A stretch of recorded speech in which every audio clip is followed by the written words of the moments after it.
మేము హరిదాస్ నగర్ లో ఉన్నటువంటి మరి కనకదుర్గ అమ్మవారి ఆలయం దగ్గర పెద్ద ఎత్తున చాలా జోష్తోని బోనస్ సెలబ్రేట్ చేసుకుంటా ఉన్నాం అందరం కూడా. మరి అందరికీ కూడా ఈ సందర్భంగా నేను గుర్తు చేస్తా ఉన్నాను, టీఆర్ఎస్ ప్రభుత్వం ఉన్నప్పుడు, కేసీఆర్ గారు గవర్నమెంట్ లో ఉన్నప్పుడు చిన్న చిన్న ఆలయాలకు కూడా బోనస్ పండుగకి లైటింగ్ కోసము, కలర్ల కోసము, సెలబ్రేషన్ కోసము, అమ్మవారికి పట్టు వస్త్రాల కోసము ప్రభుత్వం నుంచి డబ్బులు ఇచ్చినటువంటి పరిస్థితి ఉండే. ఇవాళ ఆ పరిస్థితి లేకపోవడం బాధాకరం. అయినప్పటికీ ప్రజలందరూ ఒక్క దగ్గరకు వచ్చి ఇంత పెద్ద ఎత్తున పండుగను సెలబ్రేట్ చేయడం చాలా సంతోషంగా ఉంది.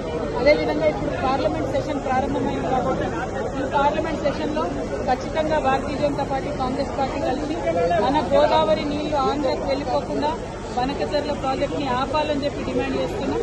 అట్లనే పీసీపీలు 42% రిజర్వేషన్ కోసం మరి ఢిల్లీకి పంపి ఉన్నాం, రాష్ట్రపతి గారి దగ్గర ఉంది.